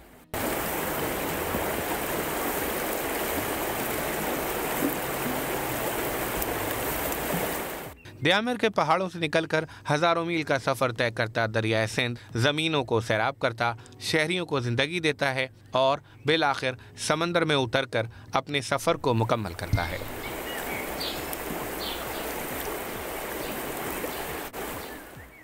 जनाब, आपने खुसूसी रिपोर्ट देखी किस तरह से दरियाए सिंध किन जगहों से गुजरता है और फिर कहाँ जाकर गुजरता है। आयशा भी हमारे साथ मौजूद है। आयशा मेरी तरफ देख रही हैं कि मुझे बता ही नहीं रही कि जादू से आयशा कहाँ से आ गई। आयशा हमें वापस ज्वाइन कर चुकी हैं। आयशा, कैसा एक्सपीरियंस था? बहुत अच्छा एक्सपीरियंस रहा और आपने मेरी मोटिवेशन, मेरी डेडिकेशन चेक की है। मैं उधर जाके भी काम कर रही हूँ। उसके बाद मैं भागती हुई यहाँ पर आई हूँ कि नहीं अनम अकेली होगी, मुझे वहाँ पर जाना है, उनका साथ देना है। बालाजी, इट वॉज वंडरफुल क्योंकि बहुत ही कॉन्फिडेंस आपको देता है जब आपको नजर आ रहा होता है कि इस मुश्किल की घड़ी के अंदर, इस समावी आफत के दौर के अंदर हम अकेले नहीं हैं। हमारे डिपार्टमेंट्स जो हैं, हमारे इदारे बड़े अच्छे तरीके से काम करें, तो it was quite good experience. ये मैं ऑल राइट जी, आगे बढ़ जाते हैं। पानी ज़िंदगी की बका है ये कहा जाता है, लेकिन पाकिस्तान उन खुशकिस्मत ममालिक में शामिल नहीं है जहाँ पानी के वाफर मसाइल या वाफर मिकदार में पानी मौजूद हो। शदीद बारिशों के बावजूद हम पानी महफूज नहीं कर पा रहे हैं। बड़े अरसे से हमारे मुल्क में ये बहस भी चल रही है कि पानी आता तो है, सैलाब आते हैं, ग्लेशियर्स मेल्ट होते हैं, फिर पाकिस्तान सैलाब की नज़र हो जाता है, लेकिन उसी पानी को हम प्रिजर्व क्यों नहीं कर पा रहे हैं? ये यकीनन हम वाटर रिजर्वॉयर्स क्यों नहीं बना सके हैं? बहुत मरतबा बात भी हुई है माजी के अंदर कि बड़े बड़े डैम्स बनाए जाएंगे, लेकिन ना बड़े डैम बने या छोटे डैम्स का अगर बने तो मुझे उसका आइडिया नहीं है। ये हम जानने की कोशिश करेंगे। हमने सोचा कि इसके ऊपर खास तौर पर बात की जाए क्योंकि हम दुनिया भर में जब देखते हैं तो दुनिया अडेप्ट कर रही है क्लाइमेट मुताबिक, क्लाइमेट रेजिलिएंट प्लान्स बन रहे हैं सो दैट नुकसान भी ना हो एंड देन वाटर जो है, पानी जो कि ऑलरेडी इतना स्कार्स है, उसको महफूज भी किया जा सके। कोपेनहेगन की मिसाल हमारे सामने, वो प्लान कर रहे हैं स्पॉन्ज सिटी बनाना, यानी कि वो पानी सारा जज्ब होकर उनके पास डैम्स में और लेक्स के अंदर महफूज। एग्जैक्टली आयशा, और वक्त से पहले प्लानिंग की जाती है पूरी दुनिया में। हमारे यहाँ अब हम उस सिचुएशन के अंदर हैं। इस सिचुएशन की जो प्लानिंग है ये 20 साल पहले कर लेनी चाहिए थी, लेकिन अभी भी हम उस जगह पर मौजूद नहीं है या हमारे पास फंड्स नहीं होते। वैसे मैं बड़ी एनलाइटेंड होकर आई हूँ, बहुत सारी ऑफ द रिकॉर्ड्स भी बातें हुई हैं जो कि यहाँ पर बताने वाली हैं, लेकिन हम कोशिश करते हैं कि ऑन द रिकॉर्ड हम कौन सी बातें कर सकते हैं, आप लोगों के सामने कौन सी बात की जा सकती है। अहमद अली गुल साहब हमारे साथ मौजूद है, एक्सपर्ट है, उनसे जानते हैं कि भाई मसला क्या है हमारा, हम पानी को प्रिजर्व क्यों नहीं कर पा रहे हैं या उसके लिए रिजर्वॉयर्स अभी तक हमने क्यों नहीं बनाया। बहुत शुक्रिया अहमद साहब हमें ज्वाइन करने के लिए। सबसे पहले तो मैं आप से जानना चाहूँगी कि आपको सिचुएशन पाकिस्तान के अंदर क्या नज़र आ रही है, कितना पानी हर साल आता है मानसून बारिशों की वजह से या फिर इन फ्लड्स की वजह से, और हम कितना ज़ाया कर देते हैं। Thank you so much for having me. I think अभी जो करंट सूरत हाल है उसके अंदर तो हमारी जो 3 ईस्टर्न रिवर्स हैं, सतलुज, रावी और चिनाब, इनके अंदर एक्सेप्शनली हाई यानी काफ़ी ज़्यादा सैलाब की इंटेंस सूरत हाल है। और all of this water eventually ये जो है जब हमारे मुल्क में एंटर हुआ है फ्रॉम डिफरेंट पॉइंट्स, ये इवेंचुअली इसने डेल्टा की तरफ जाना है। जिस तरह भी आपने इंडस की एक बड़ी ज़बरदस्त स्टोरी बनाई और बताया है कि इवेंचुअली कहाँ से स्टार्ट होती है और किधर जाती है। उसमें एक छोटी सी चीज़ मेरा ख्याल है कि ऐड करना चाहूँगा, क्योंकि आपने उसमें सिर्फ मेन इंडस रिवर की बात की है। एक्चुअली हमारी जितनी भी मेजर रिवर्स हैं they are tributaries of Indus river. तो सवात और काबुल की वेस्टर्न साइड से ट्रिब्यूटरीज हैं और ईस्टर्न साइड से जो हमारी झेलम, चिनाब, रावी और सतलुज हैं। So all of this water is eventually going to flow towards the sea, और ये सारा हमारा जो अरेबियन डेल्टा है उसकी तरफ जाएगा। लेकिन इसमें एक चीज बड़ी इंपॉर्टेंट है जो शायद अक्सर हम मिस कर जाते हैं, और इट्स वेरी कॉमन मिसकंसेप्शन जो कि लेमैन के ज़हन में आ गई है बड़े अरसे से, वो ये है कि जो पानी नीचे जा रहा है, हमारी कोशिश हमेशा ये होनी चाहिए कि उसको इस तरह से मैनेज करें या हम पानी के साथ ऐसे जीना सीख जाएं कि हमारा नुकसान ना हो उससे, ठीक है। सो और इवेंचुअली ये जो पानी है इसको नेचर का रूल है कि exactly we are trying to discuss and हम चाहते हैं कि आप हमें इसके बारे में गाइड भी करें, and then because we are discussing this on TV, तो जो कंसर्न हल्के हैं उन तक भी ये चीज़ पहुंच जाएगी। इसमें किया क्या जा सकता है हमारे पास, बीइंग पाकिस्तानी, हमारी गवर्नमेंट के पास क्या ऑप्शंस है, हमारे इदारों के पास क्या ऑप्शंस है? मैं आपको उसकी बेस्ट ऑप्शन बताता हूँ। जो बेस्ट ऑप्शन ये है कि जैसे मैंने बताया कि we have to live with these floods and we have to live with the situation that we have, and now that जो पुराना हमारा जो क्लाइमेट है जिसकी हमें आदत हो गई है, हमें ये रियलाइज करना होगा कि वो क्लाइमेट अब चेंज हो गया है। Now the past is not a reliable predictor of the future. अब हमें ऐसे सोचना है कि फ्यूचर में जो एक्सट्रीम्स आएंगे उनसे हमने कैसे निपटना है। तो अभी जो फॉर एग्जांपल हमारी अभी आपने डैम्स की बात की थी, डैम्स की जो डिस्कशन है दैट इज वैलिड। जो इंडस की कैचमेंट्स हैं वेस्टर्न साइड पे, यानी कि काबुल रिवर के अंदर और पे भी बहुत सारी जगह वहाँ पे भी बन सकते हैं। लेकिन अच्छा अहमद अली साहब, आप डैम्स के हवाले से बात करें, आप करें कि ठीक है वो पॉइंट वैलिड है, लेकिन एक हमारा ज़राअत का शोबा भी है और वो वहाँ पर हम देखते हैं कि जिस तरीके से पानी फसलों को दिया जाता है, कुछ फसलें ऐसी हैं जैसे कि चावल की फसल है और दीगर ऐसी फसलें जिनको पानी बहुत ज़्यादा रिक्वायर्ड होता है, हम मॉडर्न तरीकों की तरफ नहीं जा रहे, उस वजह से पानी का ज़िया बहुत ज़्यादा हो रहा है। आपको क्या लगता है यहाँ पर हम क्या कर सकते हैं? बिल्कुल, that's a very important discussion. ये अक्सर लोग इस बारे में बात नहीं करते। हम समझते हैं कि हमारी सबसे बड़ा मसला पानी ना स्टोर करना है, हालांकि हमारा सबसे बड़ा मसला स्पेशली वाटर मैनेजमेंट के पॉइंट ऑफ व्यू से ये है कि हम अपने पानी के साथ कर क्या रहे हैं और उसको इस्तेमाल कैसे कर रहे हैं।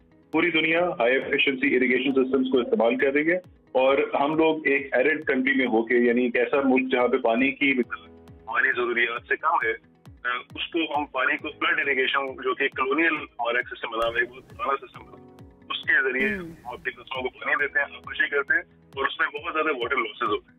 हमें अपने जो इरिगेशन का निज़ाम है, ठीक है, वो मजीद एफिशिएंट बनाने की जरूरत है। अच्छा अहमद साहब, अक्सर हम देख रहे होते हैं, अभी हम खुद भी रिपोर्ट कर रहे होते हैं कि किसी जगह पर ऊंचे दर्जे का सैलाब है, किसी जगह पर नीचे दर्जे का सैलाब है, कहीं दरमियाने दर्जे का सैलाब है। इसको थोड़ा सा एक्सप्लेन अगर आप कर दें आम अल्फाज में कि इसका मतलब क्या होता है? असल में ये ऑलरेडी सिंप्लीफाइड टर्मिनोलॉजी इरिगेशन ने बनाई हुई है। हमारी जो साइंस है इसके ऊपर डिजास्टर रिस्क मैनेजमेंट की, उसके अंदर हमने इसको फ्लड की इंटेंसिटी को उसकी प्रोबेबिलिटी के साथ लिंक कर दिया है। हम ये कहते हैं कि कौन ऐसा सैलाब, यानी हम कोई जब ब्रिज बनाते हैं हम कहते हैं कि ये ब्रिज जो है 100 साल में एक दफा आने वाला जो सैलाब है ना, जो बड़ा रेयर सैलाब है, हाई इंटेंसिटी वाला, उसको सह सकती है। और इसी तरह हम अपने स्ट्रक्चर्स बनाते हैं, मिराजेस भी बनाते हैं, जैसे मिराज अभी हमारी ठीक है, यानी इंटेंसिटी और प्रोबेबिलिटी को मिलाकर एक इक्वेशन बनाई जाती है, उसको कहा जाता है ऊंचे दर्जे का या नीचे दर्जे का सैलाब। बहुत शुक्रिया। अहमद अली गुल साहब वाटर एक्सपर्ट हमारे साथ मौजूद है, उन्होंने कहा टू लिव विद इट भाई, और कोई चारा नहीं है, हमें इसके मुताबिक अपने आप को ढालना पड़ेगा। जिसका मतलब ये है कि अगर इलीगल कंस्ट्रक्शन या फिर कुछ ऐसे एरियाज़ के अंदर कंस्ट्रक्शन हुई हुई है जो कि जहाँ पर बारिश का पानी या फ्लड्स का पानी बहुत ज़्यादा आ सकता है, उनको खाली करवाना, इसके अंदर मैं ये समझती हूँ रियासत की बहुत बड़ी रियासत की जिम्मेदारी, मेरे ख्याल से हर इंडिविजुअल की भी जिम्मेदारी है। हम पानी इस्तेमाल करते हुए, पानी के स्टोरेज की अगर हम बात कर ही रहे थे, तो पानी इस्तेमाल करते हुए हम कहाँ एहतियात करते हैं? नल खुला हुआ है तो खुला हुआ है, बच्चे जा रहे हैं एहतियात नहीं करें। घरों पे डोमेस्टिक लेवल पर भी आप इसको एहतियात के साथ इस्तेमाल करें, क्योंकि ज़ेरे ज़मीन पाकिस्तान में पानी जो है वो ख़त्म होता जा रहा है मेरे ख्याल से। ये और ये जो आप बात करें, I totally agree with you, मैं सेकंड करूंगी इस बात को। हमारे तो दीन में भी है कि खुली नदी के पास भी हो तो वहाँ पर भी पानी ज़ाया नहीं करना चाहिए। It is very very important. ये हमारा दीनी फरीज़ा भी है और हमारा एज अ पाकिस्तानी भी ये फरीज़ा, एज एन इंडिविजुअल भी ये फ़र्ज़ बनता है हमारा। एक ब्रेक की तरफ जाते हैं, ब्रेक से वापस आएंगे, मज़ीद बात करेंगे साथ। ब्रेक के बाद आपको कहेंगे खुश आमदीद। बारिश आती है, पानी आता है, अपने साथ बीमारियां भी बहुत सारी लेकर आता है, और इसका सामना करना पड़ रहा है कराची के शहरियों को। गुज़श्ता दिनों ऐसी खबरें रिपोर्ट हुई हैं कि कराची का एक चमड़ा हॉस्पिटल है, वहाँ पर बड़ी तादाद में ऐसे मरीज़ सामने आए हैं जिनको जल्दी बीमारियाँ हैं, और जल्दी बीमारियाँ बारिश के पानी की वजह से, गंदे पानी की वजह से वहाँ पर हो रही हैं। इसके ऊपर हमने बात इस पर हमने बात करनी है। सिविल अस्पताल की ओपीडी में रोज़ 500 से तकरीबन 600 मरीज़, और जना अस्पताल में 600 से ज़ायद मरीज़, ये मैं डेली बेसिस की बात कर रही हूँ, रोज़ाना आ रहे हैं। और गंदे पानी और खुले मैन होल की वजह से क्या क्या मसले हो रहे हैं लोगों को। फंगल इन्फेक्शंस हो रहे हैं, बैक्टीरियल इन्फेक्शंस बढ़ रहे हैं, जबकि जो ठहरा हुआ पानी होता है वहाँ पर पैरासाइटिक इन्फेक्शंस में भी इजाफा हो रहा है। तो लोगों को किसी एक तरफ से मसला, ये परेशानियाँ नहीं है, एक तरफ से बचे तो आप दूसरी अजियत में फंस जाते हैं। तो ये वाली परेशानियां जो है ना लोगों की, इस पे हमने बात करनी है। ये सिर्फ कराची का मसला नहीं है, बल्कि जो ओवरऑल मॉनसून का स्पेल है, पूरा सीजन है, उसमें सैलाब के बाइस कई शहर हैं जो इन बीमारियों से मुतासिर हो रहे हैं। जल्दी अमराज उनमें बढ़ रहे हैं। जल्दी अमराज नहीं होती, इसके अलावा आपकी दीगर हेल्थ प्रॉब्लम्स जो है ना वो भी बहुत ज़्यादा एक्टिवेट हो जाती हैं, आपकी गट हेल्थ के बड़े मसले हो जाते हैं। लेकिन आज हम फोकस करते हैं जल्दी अमराज के ऊपर, क्योंकि कराची में बहुत केसेस देखे जा रहे हैं। हमारे साथ इस वक्त डॉक्टर तानिया शेख साहिबा, उन्होंने हमें ज्वाइन किया कराची से, उनकी तरफ चलते हैं, उनसे जानते हैं कि किस तरह के मरीज़ आ रहे हैं इस वक्त वहाँ पर। डॉक्टर साहिबा, थैंक यू सो मच हमें ज्वाइन करने के लिए। सबसे पहले तो ये बताइएगा कि ये जो जल्दी अमराज लेकर आ रहे हैं लोग, किस तरह की ये एलर्जी उनको हो रही है, और क्या ये सिर्फ बारिश के पानी की वजह से, गंदे पानी की वजह से है, या कोई और रीज़न भी है इसका? एक खूबसूरत सी तमहीद से स्टार्ट करेंगे कि बारिश और जल्दी बीमारी मतलब कि नमी खूबसूरती की दुश्मन है। हमारे पास जो स्किन हॉस्पिटल में आ रहे हैं आजकल मरीज़, रोज़ाना यौमिया हमारी जो तादाद है वो है 2000 से 3000 हो गई है। और जो सबसे ज़्यादा जो कॉमन डिजीज़ है दैट इज़ फंगल इन्फेक्शन, जिसको फफूंदी कहते हैं आम उर्दू में, ठीक है। उसकी जो रीज़न है वो ये है कि जब भी बारिश होती है, खुशगवार मौसम होता है, एंजॉय करने का दिल चाहता है, लेकिन उसके बाद थोड़ी सी नमी और गर्मी हो जाती है, जिसकी वजह से फंगस यानी फफूंदी का जो इन्फेक्शन है वो हो जाता है। और ये अक्सर जो है हमारी वहाँ जिल्द के उन हिस्सों में होता है जहाँ पे हमारी जिल्द मोटी होती है। एग्जाम्पल अंडर आर्म्स, बगलों में होता है, और जहाँ भी हमारे स्किन के फोल्ड्स होते हैं। और जो दूसरे नंबर पर आता है वो होती है एक्ने, क्योंकि ह्यूमिडिटी की वजह से हमारे जो पोर्स होते हैं वो क्लॉग हो जाते हैं स्किन के, जिसकी वजह से एक्ने होती है। नंबर 3 जो मोस्ट कॉमन हमारे यहाँ आती है उसमें होती है एक्जिमा, क्योंकि बारिश का पानी अक्सर जो सीवरेज की वजह से गंदा हो जाता है तो उसकी वजह से एलर्जिक रिएक्शन होते हैं। और जो ऑलरेडी पेशेंट्स जो होते हैं एलर्जिक होते हैं तो उसमें एक्जिमा और ज़्यादा फ्लेयर अप हो जाता है। इसके अलावा इम्पेटाइगो हो गया, जिसमें हम कहते हैं फोड़े, फुंसिया, बैक्टीरियल इन्फेक्शन। अच्छा, ये कॉमन डिजीज है। डॉक्टर साहिबा, ये इसकी वजह सिर्फ, जिस तरह आयशा ने भी पहले पूछा कि क्या सिर्फ बारिश ही है इसकी वजह, या मौसम की जो तब्दीली है, ओवरऑल जो एनवायरमेंटल चेंजेस हैं वो भी इसकी एक बड़ी वजह है? सबसे ज़्यादा जो आजकल हमारे पास मोस्ट कॉमन आ रहे हैं वो आ रहे हैं फंगल इन्फेक्शन आ रहे हैं, एथलीट्स फुट आ रहे हैं, क्योंकि बारिश में कुछ ऐसे भी होते हैं अफराद जो बारिश में वर्किंग जो लोग होते हैं, पानी की वजह से उनके सॉक्स और शूज़ गीले हो जाते हैं काफ़ी देर तक, जिसमें से स्मेल आने लगती है, फंगस इन्फेक्शन हो जाते हैं जिसको एथलीट्स फुट कहते हैं। और इसके अलावा स्केबीज़ भी हो जाती है, क्योंकि हमारे यहाँ तो जिस तरह पानी का निज़ाम है और पानी ठहर जाता है, बच्चे अक्सर खेलते हैं, तो उन बच्चों और जो ओल्ड एज के हैं, जो बुजुर्ग लोग हैं, उनको ज़्यादा ख्याल रखना चाहिए, क्योंकि उनमें ये फंगल इन्फेक्शन ओल्ड एज में जो डायबिटीज होते हैं उसमें वजूहात के बारे में तो ठीक है डॉक्टर दानिया, वजूहात के बारे में तो आपने बता दिया। अब ये बताइए करना क्या है, क्योंकि ये खतरा तो मौजूद है, एहतियात हम किस तरह से करें? एहतियात सबसे पहले तो ये है कि जैसे ही आप चलें, बारिश में आपको नहाने का दिल चाह रहा है, मानसून की बारिश बहुत ज़्यादा कमर से के लिए आती है तो एंजॉय करने का दिल चाहता है, फ़ौरन आकर आप अपने बॉडी वॉश करके अपने कपड़े चेंज कर लें और कोशिश करके कॉटन के कपड़े पहने, ताकि जो हमारे एयर जो पास होती है वो कॉटन और लीलन के कपड़ों से ज़्यादा होती है, तो मॉइस्ट ना रहे, डैम्प ना रहे, ताकि कोई इन्फेक्शन के चांसेस ना हो। नंबर 2, तो आपको फंगल इन्फेक्शन हो रहा है तो एंटी फंगल क्रीम्स लगाना शुरू कर दें, और खुश्क करने के लिए कोई भी टेल्कम पाउडर आम जो हमारे मार्केट्स में अवेलेबल है ओवर द काउंटर, आप वो यूज़ कर सकती हैं। और जो अगर आपको तो बैक्टीरियल इन्फेक्शन हो रहे हैं उसके लिए टॉपिकल एंटीबायोटिक का इस्तेमाल करें और बाहर निकलने से गुरेज करें। ऑब्वियसली अगर ज़रूरी काम है तो जाएं, वरना तो डॉक्टर साहब समटाइम्स ये भी होता है ना, लोगों को ये इन्फेक्शंस हो जाते हैं और बहुत सारे लोगों को जिस तरह हो भी रहे हैं, लेकिन हम ईजी ले लेते हैं कि अच्छा कोई बात नहीं, डॉक्टर के पास जाने की क्या ज़रूरत है। खतरनाक हो सकता है ये इन्फेक्शंस? जी बिल्कुल, जो लोग डायबिटीज़ हैं, बुजुर्ग लोग हैं या छोटे बच्चे हैं, उनमें तो फिर ये फंगस तो जैसे डायबिटीज़ में इन्फेक्शन के ज़्यादा चांसेस होते हैं, तो फंगल इन्फेक्शन हो गया और जो है बैक्टीरियल इन्फेक्शन हो गया, ये फिर थोड़ा ज़्यादा टाइम तक चलते हैं, जिसको हम निगलेक्ट करते रहते हैं कि चलो 2-3 दिन में ठीक हो जाएगा, बट इनका प्रॉपर इलाज। लेकिन डॉक्टर साहब फिर कौन सी एज ब्रैकेट जो है उसको बहुत ज़्यादा मोहतात रहने की ज़रूरत है? लाइक बच्चों को ज़्यादा महफूज रखें या फिर तमाम लोगों के अंदर खतरा पूरा मौजूद है? बच्चे ज़्यादा हैं, क्योंकि बच्चे और जो वर्किंग हैं, जो बाहर ज़्यादा जा रहे हैं बारिश में, वो लोग ज़्यादा इफेक्ट हो रहे हैं। बूढ़े अफराद इतने नहीं इफेक्ट हो रहे। बच्चों की तादाद ज़्यादा है क्योंकि वो बारिश के पानी में खेलते रहते हैं, उनको ये नहीं पता होता कि उसमें क्या बैक्टीरियाज हैं। इसके अलावा जो बारिश के पानी से हमारे बाल बहुत इफेक्ट होते हैं, कभी कभी एसिड रेन होती है पोल्यूटेंट्स की वजह से, उसमें आजकल हेयर फॉल का बहुत ज़्यादा मसला आया हुआ है, और हेयर की एक डिजीज़ होती है फॉलिकुलाइटिस, वो भी बहुत ज़्यादा आम हुआ हुआ है, क्योंकि बारिश में के पानी से जो एसिड रेन अक्सर इलाकों में हो रही है, तो उसकी वजह से जो लोग बारिश में नहाते हैं, जो लोग इफेक्टीज नहीं है, जो इन इलाकों में हैं जहां पर बारिशें उस तरह से नहीं हुई, एक्सपोज नहीं हुए बारिशों की वजह से, क्या मौसम की ये जो वजह है जल्दी बीमारियों का, वो भी शिकार हो रहे हैं?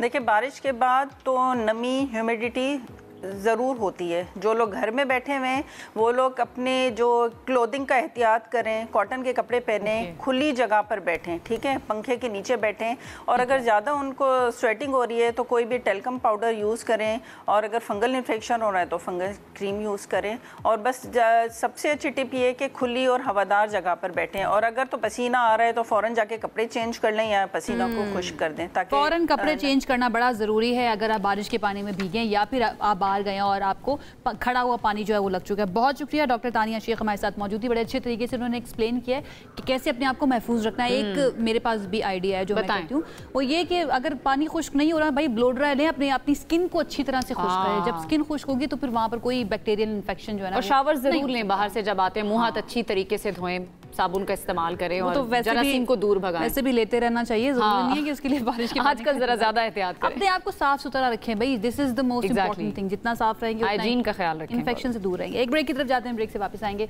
मजीद बात करेंगे, साथ रहिए। This segment is brought to you by Telenor and Allied Bank Limited. Break के बाद आपको कहेंगे खुशामदीद। सेगमेंट है हमारा मनी मैटर्स, और खबर बड़ी कंसर्निंग है। वो हमारे लिए नहीं है, वो भारत के लिए कंसर्निंग है। वो इस तरह से है कि भारत की स्टॉक मार्केट में गैर मुल्की सरमायाकारों ने अगस्त के महीने के दौरान 2.6 अरब अमरीकी डॉलर से ज़ायद मालियत के जो शेयर्स हैं वो फ़रोख्त किए, जो ज़्यादातर अमरीका की जानिब से भारत पर दबाव के नतीजे में था। अब जैसे ही अमरीका के साथ भारत के मसाइल शुरू हुए, ये अगस्त का महीना ही था, उसके बाद से ये शेयर्स अच्छा, सिर्फ एक महीने के दौरान 2.6 बिलियन डॉलर के शेयर्स जो हैं फरोख्त हो जाना और वो एक इक्विटी का निकाल लेना इन्वेस्टर्स की जानिब से, ये बहुत ज़्यादा कंसर्निंग है भारत के लिए। खैर 50% तक का टैरिफ जो है वो आयद किया गया भारत के ऊपर सदर ट्रंप की जानिब से अमेरिका के लिए। इसकी बड़ी वजह भारत का रूस से तेल खरीदना बंद करने से इनकार था। आज हम अमेरिका और भारत के इस तनाज़े के जो भारतीय मईशत पर असरात हैं उसकी बात करेंगे। हमारे साथ फरहान बुखारी साहब मौजूद हैं, उनकी तरफ चलते हैं, उनसे जानते हैं डिटेल्स और बैकग्राउंड सारा। अस्सलाम वालेकुम फरहान साहब। जी वालेकुम सलाम। कैसे आप? ठीक है, फर्स्ट क्लास। आज फर्स्ट क्लास है। ये ज़बरदस्त सी खबर लेकर आ गया। ज़बरदस्त तो मैं नहीं कहूँगी, भारत के लिए अच्छी नहीं है और हम वो लोग नहीं है जो दूसरों की परेशानियों के ऊपर मुस्कुराए। इस वक्त जो सिचुएशन है, हम क्या ये कह सकते हैं कि इंटरनेशनली और ग्लोबली इन्वेस्टर्स का जो एतमाद है वो भारत पर से उठ रहा है इस सारी सिचुएशन के बाद? हम भारत के ऊपर ना मुस्कुराएं, लेकिन मोदी साहब की किस्मत पे मुस्कुरा सकते हैं, क्योंकि उन्होंने गलती दर बेवकूफ़ी कह सकते हैं, उनकी हिमाकत है और जाहिर है कि सरमायाकारों का एतबार उठ रहा है, क्योंकि उन्होंने अपनी हिमाकत में अमेरिका से टक्कर ले ली। और जनाब वो जिस वजह से टक्कर ली कि जी रूस के साथ तिजारती ताल्लुकात हम अपने कायम रखेंगे, फिर आप उसका नतीजा देख लें। अब जो हुआ है कि 2.6 अरब डॉलर, और ये अगस्त में ही है, सिर्फ ये अगस्त का महीना है, तो अगर ये इसी तरह चलता रहा, ये परेशानी चलती रही, तो साल के आखिर तक अगले साल में क्या होगा? ये डेडलॉक से अगर ये ना निकले, हिंदुस्तान ना निकला, तो इसका नतीजा उनके लिए बहुत सर्वाइव कर सकता है भारत अगर इस तरह से इन्वेस्टर्स जो हैं अपनी इन्वेस्टमेंट निकालते रहे, जो इंटरनेशनल इन्वेस्टर्स भी है या इवन जो नेशनल इन्वेस्टर्स हैं, इंडियंस खुद जो हैं, वो बड़ा मैटर करता है कि वो अपनी गवर्नमेंट के ऊपर भरोसा कर रहे हैं या नहीं कर रहे। आप क्या फोरकास्ट करेंगे या क्या देखेंगे? मुझे पता है आप फोरकास्टिंग पर इतना बिलीव नहीं करते, प्रेडिक्शन पर बिलीव नहीं करते, बट स्टिल आप देख क्या रहे हैं होता हुआ? देखिए, सर्वाइव तो इसलिए करेगा क्योंकि बहुत बड़ी इकॉनमी है, लेकिन वो जो दौर था शाइनिंग इंडिया, राइजिंग इंडिया एक मार्केटिंग कैंपेन साबित हुआ है, बहुत बड़ी मार्केटिंग कैंपेन थी। नहीं हो सकता है जो भारत के लोग हैं वो तो ज़्यादातर शायद यही कह रहे हैं कि मोदी ने बहादुरी का मुजाहरा किया है रशिया अमेरिका के सामने डट के। आपको लग रहा है ये बहादुरी? भारत में 2-3 तबकात हैं। एक तबका हो सकता है कह रहा हो क्योंकि वो बीजेपी के भी हिमायती हैं, लेकिन जो तिजारती हल्के हैं, जो बिजनेसमैन हैं, उनके लिए भी ये परेशानी की सूरत हाल है। एग्जैक्टली, परेशानी की सिचुएशन है। अच्छा, अब मुझे ये बताइए कि इस आई सिचुएशन के अंदर पाकिस्तान के पास क्या अपॉर्चुनिटी है? अगर इन्वेस्टर्स अपना पैसा वहाँ से निकाल रहे हैं तो क्या पाकिस्तान उनको टैप कर सकता है? जी बिल्कुल, क्योंकि पाकिस्तान की जो स्टॉक मार्केट है इसमें तो इस वक्त तक गेन्स ही हैं ज़्यादातर, मतलब कोई बहुत बड़ी अल्हम्दुलिल्लाह लॉसेस नहीं है।